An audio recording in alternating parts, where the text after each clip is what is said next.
नमस्ते दोस्तों, स्वागत है आपका हमारे YouTube चैनल हिंदी एस्पिरेंट में। आज की क्लास जो है वो काफ़ी महत्वपूर्ण है। आज हम लोग UGC नेट JRF हिंदी से जो भी स्टूडेंट एग्ज़ाम देने वाले हैं उनके लिए सही रणनीति, सही संसाधन और क्या पढ़ना है और किस पॉइंट पे हमें ज़्यादा फोकस करना है, इन सभी चीज़ों को डिस्कस करने वाले हैं। यहाँ पे दो तरह के स्टूडेंट होंगे। एक तो जिनके सिलेबस जो है वो कंप्लीट है, एग्ज़ाम भी दे चुके हैं, उनके लिए क्या सही रहेगा, और एक ऐसे स्टूडेंट जो कि अभी अभी तैयारी शुरू करने वाले हैं, तो उनको किस तरह से अपना तैयारी शुरू करना चाहिए। आज की क्लास में हम लोग इन दोनों टॉपिकों को देखेंगे। सबसे पहले देखिए, किसी भी एग्ज़ाम के लिए हमें उसकी रणनीति बनानी पड़ती है। रणनीति बना लेने से हमें आइडिया लग जाता है कि हमें किस तरह से स्टेप बाय स्टेप अपने एग्ज़ामों की तैयारी करनी है। तो देखिए, हमें पता होना चाहिए कि यह एग्ज़ाम जो होता है यह दो पेपर में एग्ज़ाम होता है। दो पेपर में एग्ज़ाम होता है। पेपर 1 जो है वो सभी के लिए समान रहते हैं और ये 50 अंकों के जो है ये पेपर 1 होता है। 50 प्रश्नों का पेपर 1 होता है और इधर हमारे 100 प्रश्न होते हैं हमारे सब्जेक्ट से। तो यानी कि हिंदी सब्जेक्ट से हमारे 100 क्वेश्चन होंगे और पेपर 1 से हमारे 50 क्वेश्चन होंगे। तो इन 100 क्वेश्चनों में कहाँ से आएंगे ये 100 क्वेश्चन, इसका हमें पता होना चाहिए। तो सबसे पहले हमें सिलेबस की जानकारी होनी चाहिए कि आखिर क्या सब पढ़ना है कि इस एग्ज़ाम के क्वेश्चन को हम लोग सॉल्व कर पाएँ। तो चलिए हम लोग पहले हिंदी के सिलेबस को पढ़ लें। सिलेबस में आप देखिए, यहाँ पे हिंदी के 10 यूनिट्स लगे हुए हैं, यानी कि हिंदी में 1 से लेके 10 यूनिट तक टॉपिकों को विभाजित किया गया है जिसे हमें पढ़ना है। इसी तरह पेपर 1 में भी 10 टॉपिक्स हैं। तो हिंदी की चर्चा करें हम लोग। यूनिट 1 में है यहाँ पे हिंदी में हिंदी भाषा का इतिहास। हिंदी भाषा का इतिहास है यूनिट 1 में। यूनिट 2 है हमारा हिंदी साहित्य का इतिहास। यूनिट 3 है हमारा साहित्य शास्त्र, या जिसे हम लोग काव्य शास्त्र भी कहते हैं। यूनिट 4 में है वैचारिक पृष्ठभूमि। यूनिट 5 है कविता। यूनिट 6 है उपन्यास। यूनिट 7 है कहानी। यूनिट 8 है नाटक। 9 है निबंध और 10 में लगा हुआ है अन्य गद्य विधाएं, जिसमें आपको रिपोर्टाज हो गया, जीवनी हो गया, आत्मकथा, संस्मरण, ये सारी रचनाएं लगी हुई हैं। अब इसमें हमें सभी यूनिटों को एक तरीका से नहीं पढ़ना है। सबसे पहले तो हमें ये देखना है, सबसे पहले हम लोग सिलेबस पढ़ने के बाद एक PYQ का सेट लगाइए आप लोग। PYQ सेट लगाने से हमें यह पता चलेगा कि किस यूनिट का जो है वो क्वेश्चन ज़्यादा आता है और किस यूनिट से कम आते हैं। ऐसे एवरेज देखें तो हर यूनिट से सेम आते हैं। हिंदी भाषा का साहित्य से, हिंदी साहित्य का इतिहास से कुछ ज़्यादा क्वेश्चन आते हैं, बाकी सभी से वही 5, 6, 7 इस तरह से क्वेश्चन आते हैं। लेकिन हमें PYQ लगाने पे यह पता चल जाएगा कि इन टॉपिकों में भी इम्पोर्टेंट पॉइंट कहाँ पे हैं, किस जगह से जो है वो क्वेश्चन बनते हैं। चलिए हम लोग एक एक करके देखते हैं। यहाँ पे हिंदी भाषा का इतिहास जो है, हिंदी भाषा का इतिहास ऐसे देखिए, अगर आपको गहन अध्ययन करना है तो फिर आप लोग भाषा विज्ञान भी पढ़ सकते हैं, जैसे डॉक्टर भोलानाथ तिवारी का पुस्तक है। लेकिन अभी एग्ज़ाम को काफ़ी कम टाइम बचा हुआ है, बहुत ही कम समय है, 2 मंथ समय है। इस समय में अगर हम लोग बड़ी बड़ी पुस्तकें पढ़ने बैठे तो हम लोग एक पुस्तक भी नहीं पढ़ पाएंगे ढंग से। इसलिए हर यूनिट के लिए अलग अलग सोर्सेज जो हैं वो ज़रूरी होंगे। तो हम लोग चले देखते हैं कि क्या क्या सोर्स हमें चाहिए। सबसे पहले यूनिट 1 की बात करते हैं। यहाँ पे यूनिट 1 है हमारा हिंदी भाषा का इतिहास। यूनिट 1 है हिंदी भाषा का इतिहास। इसके लिए अगर हम लोग देखें हिंदी भाषा के लिए, तो आप लोग दृष्टि पब्लिकेशन का जो गाइड आता है वो ज़रूर ले लें। वहाँ से हमें 2-3 यूनिट जो है वो बस उसी को पढ़ने से हो जाता है। हिंदी भाषा का इतिहास जो है ये दृष्टि पब्लिकेशन की जो गाइड आती है उसमें जितना हम टॉपिक लगा हुआ है, जितने भी उसमें हिंदी भाषा से पन्ने हैं, उसका जो भी है उसको आप अलग करिए और वो आपका हो गया यूनिट 1 का नोट्स। आपको खुद से नोट्स बनाने की ज़रूरत नहीं है, अभी आप लोग बस उससे ही यूनिट 1 को कवर कर सकते हैं। उसमें भी कुछ पॉइंट जो हैं वो हर बार पूछे जाते हैं। जैसे हिंदी भाषा से अगर हम लोग अनुच्छेद की बात करें, अनुच्छेद से प्रत्येक बार 1 या 2 क्वेश्चन आते हैं।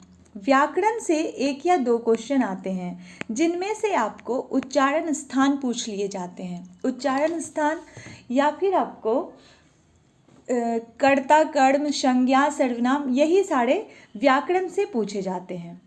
बाकी आप लोग अगर हिंदी भाषा में देखें, बोली एक आता है, बोली जो ये टॉपिक भी बहुत महत्वपूर्ण है, यहाँ से भी क्वेश्चन हर बार आते हैं एग्ज़ाम में। तो इस तरीक़ा से हिंदी भाषा के लिए हम लोग दृष्टि पब्लिकेशन से तैयार कर लेंगे। और आपको इस पे PYQ भी लगाना है। PYQ लगाने से हमें पता चलेगा कि हमारा कितना तैयार हुआ है। नेक्स्ट हम लोग देखते हैं दूसरे यूनिट के लिए।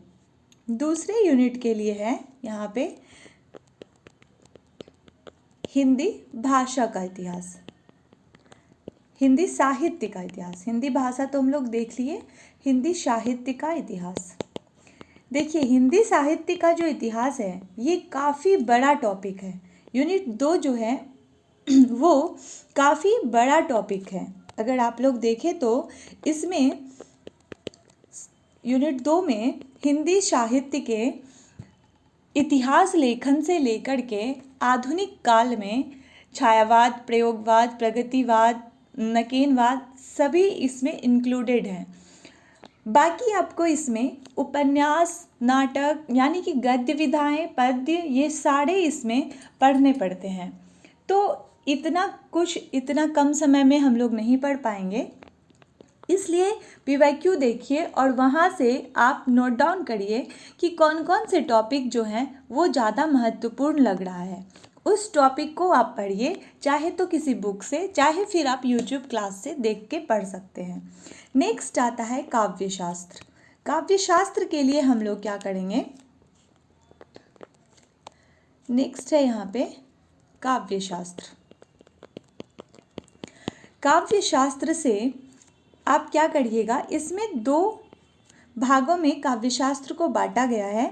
एक है भारतीय काव्यशास्त्र और एक है पाश्चात्य काव्यशास्त्र। भारतीय काव्यशास्त्र में आपको आचार्यों का क्रम याद होना चाहिए। यहाँ से क्वेश्चन आते हैं आचार्यों के क्रम से, उनकी रचनाओं से और काव्य के परिभाषा आचार्यों ने क्या दिए हैं।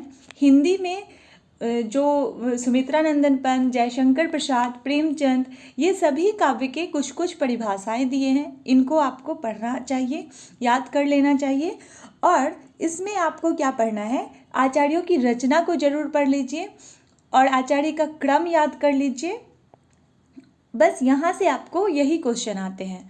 काव्य हेतु, काव्य प्रयोजन, ये सब चीज़ों के लिए जो जो आचार्य बोले हैं वो सारे लाइन आपको पूछ लिए जाते हैं। आगे हम लोग पाश्चात्य में भी इसी तरह देखेंगे। पाश्चात्य आचार्यों के क्रम को पढ़ना है आपको और वहाँ पे भी आपको उनकी रचनाओं को पढ़ना है और कुछ कुछ जो है वो महत्वपूर्ण पॉइंट्स हैं जिसे हम लोग आने वाले क्लास में सभी यूनिट पर एक एक क्लास सेपरेट बनाएंगे, जिसमें आपको पूरा डीपली बताएंगे। भारतीय काव्यशास्त्र में आपको आगे पढ़ना है रस सिद्धांत क्या होता है, ध्वनि सिद्धांत क्या होता है, रीति संप्रदाय पढ़ना है आपको। संप्रदाय, रस संप्रदाय, रीति संप्रदाय, ध्वनि संप्रदाय, इन सभी के प्रवर्तकों को पढ़ना है। और इसमें आपको अलंकार, ये भी अलंकार संप्रदाय में ही हमें पढ़ने पड़ेंगे। अलंकार को भी हम लोग पढ़ लेंगे यहाँ पे। बाकी हम लोग यहाँ पे पाश्चात्य में सेम चीज़ें देखेंगे। पाश्चात्य काव्य शास्त्रियों का जो है वो जन्म याद रखना है हमें और कुछ सिद्धांत जैसे अनुकरण का सिद्धांत, इस तरह के कुछ सिद्धांत यहाँ पे आएगा। मार्क्सवाद, यथार्थवाद, इन सभी टॉपिकों को हमें पढ़ना पड़ेगा। नेक्स्ट हम लोग देखते हैं यूनिट 4। यूनिट 4 में क्या है? यूनिट 4 में है आपका वैचारिक पृष्ठभूमि। वैचारिक पृष्ठभूमि ये काफ़ी छोटा जो है वो यूनिट है और इससे क्वेश्चन भी 3 से 4 क्वेश्चन ही आते हैं वैचारिक पृष्ठभूमि से। ये आप PYQ से भी तैयार कर सकते हैं और बाकी आप इसके लिए दृष्टि के गाइड से पढ़ सकते हैं। उसमें जितना लगा हुआ है सफिशिएंट है यूनिट 4 के लिए। बाकी इस पर भी हम लोग क्लास में चर्चा करेंगे। नेक्स्ट है यूनिट 5 में हिंदी कविता। अब यहाँ से जो है रचनाएं लगी हुई है, चाहे वो आपका कविता वाला यूनिट हो, कविता है, उपन्यास है, कहानी है, नाटक है, निबंध है और अन्य गद्य रचना है। ठीक है, यहाँ से देखिए आपको कविता वाला यूनिट जो है इसमें बहुत सारी कविताएं, छोटी छोटी कविता हैं। और अब जो पैटर्न चला है, आपको कविता के बीच से पूछ लिया जाता है कि यह पंक्ति दे दिया जाता है और पूछा जाता है कि किस कविता का है। तो यानी कि आपको कविता पढ़ा हुआ होना चाहिए, तभी आप वो क्वेश्चन कर पाइएगा। तो छोटा कविता जो भी है आप उसे 2-3 बार पढ़िए। और 1-2 बड़े कविते लगे हुए हैं, जैसे राम की शक्ति पूजा है, अंधेरे में है, ये सब कविता थोड़ा बड़ा है, तो लेकिन एक बार तो ज़रूर ही पढ़ डालिए। नेक्स्ट उपन्यास की बात करें, उपन्यास पढ़ पाना पूरा अब संभव नहीं है क्योंकि समय कम है और उपन्यास, एक ही उपन्यास पढ़ने में काफ़ी टाइम लग जाता है। तो इसके लिए हम लोग क्या करेंगे, महत्वपूर्ण जो भी पॉइंट होंगे जैसे प्रकाशन वर्ष, इनके उपन्यासकार का जन्म वर्ष यहाँ से भी पूछा जाता है और इनके कुछ पंक्तियों को देख लेंगे तो हमारा उपन्यास वाला टॉपिक हो जाएगा। नेक्स्ट है कहानी। कहानी जो है ये आपको बहुत छोटी छोटी कहानी लगी हुई है, 1 से 2 कहानी थोड़ी लंबी है, नहीं तो सारा कहानी हमारे जो सिलेबस है उसमें 21 कहानियाँ लगी हुई है, जिनमें कि बहुत सारी कहानी छोटी छोटी है और मज़ेदार कहानी है, हमें पढ़ने में भी अच्छा लगता है। इसे आप लोग ज़रूर ही पढ़िए, कहानी को आप लोग पढ़िए। कहानी से भी लाइन ही पूछी जाती है, अब किसी भी कहानी का बीच का लाइन निकाल के देता है और उसमें आपको पता लगाना है कि कौन सी कहानी का है। तो जब तक हमें कहानी पूरा नहीं पढ़ा होगा हम नहीं कर पाएंगे, तो इसलिए कहानी जो है आप लोग पूरा पढ़िए। और ये यूनिट 7 कहानी जो है ये हमारे चैनल पे पूरा जो है कहानी पढ़ाया गया है, आप लोग वहाँ से ज़रूर 1 से 2 बार आप लोग थोड़ा स्पीड बढ़ा के ही, लेकिन 2-3 बार अगर सुन लेते हैं पूरे प्लेलिस्ट को तो कहानी वाला टॉपिक आपका वहाँ से कंप्लीट हो जाएगा। नेक्स्ट आप नाटक देखिए।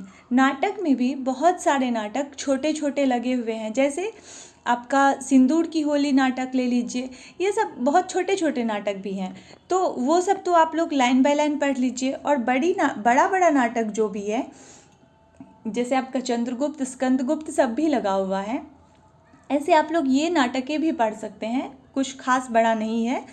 लेकिन नहीं अगर पढ़ पाते हैं तो उसके जो महत्वपूर्ण पंक्तियां हैं, किसने क्या कहा है, तो जैसे चंद्रगुप्त की पंक्ति पूछ लिया जाता है आपको, चाणक्य की पंक्ति पूछ लिया जाता है, तो कुछ पंक्तियों को हम लोग पढ़ेंगे जो महत्वपूर्ण है आने वाले क्लासों में।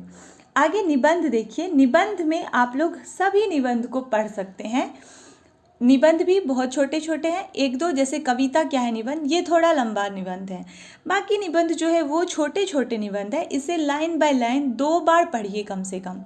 काहे कि जो टॉपिक छोटा है वहाँ से और जो टॉपिक हम पढ़ सकते हैं वहाँ से हमारा क्वेश्चन गलत नहीं होना चाहिए, उसे हम लोग 2-3 बार पढ़ लेंगे तो वहाँ से हम लोग निश्चिंत रहेंगे कि यहाँ से अगर क्वेश्चन आएगा तो नहीं छूटेगा। नेक्स्ट अन्य गद्य विधा में जो भी रचनाएं लगी है उसे भी हम लोग लाइन बाय लाइन पढ़ेंगे और इनके भी PYQ करेंगे और फिर कुछ पंक्तियाँ यहाँ से भी पूछी जाती है। तो यानी कि ये टेक्स्ट वाला जो यूनिट है इसमें बहुत सारे तो हमें पूरा पढ़ना पड़ेगा लाइन बाय लाइन, और फिर MCQ PYQ इस तरह से हम लोग करके इसको तैयार कर लेंगे। तो इस तरह से हम लोग अगर देखें तो 10 यूनिट जो है वो हमारा कंप्लीट हो जाएगा अगर इस तरीक़ा से हम लोग पढ़ें। यही हमारी रणनीति होनी चाहिए। और क्या करना है, 2 मंथ जैसे बचा हुआ है तो आप लोग देखिए सिलेबस को तो पढ़ते ही जाइए, यूनिट एक एक यूनिट उठाइए, कंप्लीट करिए उसको। बाकी आप लोग रिवीज़न भी करते जाइए, क्योंकि रिवीज़न का टाइम नहीं मिलेगा, 2 मंथ है उसमें अगर हम लोग सिलेबस ही कंप्लीट कर लेंगे तो रिवीज़न कब करेंगे। तो रिवीज़न भी साथ साथ करते जाइए। और कठिन जो आपको यूनिट थोड़ा भारी लगता है उसे रोज़ पढ़िए। 10 दिन अगर रोज़ पढ़िएगा फिर आपको वो आसान लगने लगेगा। और आप लोग क्या करिए, एक सेट ज़रूर बनाइए, डेली एक सेट बनाइए, देखिए आपको कितना उसमें बनता है। और पहले खुद से बनाइए, अगर आपको वहाँ से जो जो क्वेश्चन गलत हुए उसको लिखिए और उसको याद करिए। ये आप लोग 2 तरीक़ा से कर सकते हैं, चाहे तो आप लोग किसी भी PYQ को उठाइए और पूरा सेट बना डालिए, या फिर किसी एक यूनिट को लीजिए, उसको रिवीज़न करिए और बस उसका PYQ लगाइए। ठीक है, ये आपको YouTube पे क्लास मिल जाएगी PYQ की, MCQ की। इससे हमारा यूनिट जो है वो कंप्लीट होता चला जाएगा। ठीक है, तो इस तरह से हम लोग मॉक टेस्ट जिसे हम लोग बोल सकते हैं वही हुआ, खुद से कर लेंगे। तो यहाँ पे हम लोग देख लिए कि किस तरह से जो है वो हिंदी वाले पेपर को तैयार करें। बाकी हमारा पेपर 1 बचेगा, जो कि हम लोग पेपर 1 की अलग से उस पर भी हम लोग चर्चा करेंगे कि किस तरह से उसको भी कवर करना है। तो आज की क्लास में हम लोग देख लिए कि हिंदी के लिए किस तरह से हम लोग पढ़ें कि सिलेबस कंप्लीट हो जाए और ज़्यादा हमें प्रेशर भी ना लगे, क्योंकि अगर हम लोग एक बार ही पूरा प्रेशर ले लेंगे तो फिर पढ़ने में मज़ा नहीं आएगा, और टाइम कम है तो हम लोग थोड़ा स्मार्ट वर्क के साथ ही पढ़ते हैं। नहीं तो पढ़ने के लिए तो हम लोग हर यूनिट के लिए 5-5 बुक पढ़ सकते हैं, लेकिन इतना समय नहीं है हम लोगों के पास। अगर दिसंबर का भी एग्ज़ाम देखें तो भी समय नहीं है, क्योंकि अगर आप पूरा पढ़ने बैठते हैं तो बहुत समय लगता है। तो इस वजह से मेरा मानना है कि आप लोग स्मार्ट वर्क के साथ पढ़िए, हर यूनिट को अलग अलग तैयार करिए, वही आपके लिए बेस्ट होगा। धन्यवाद।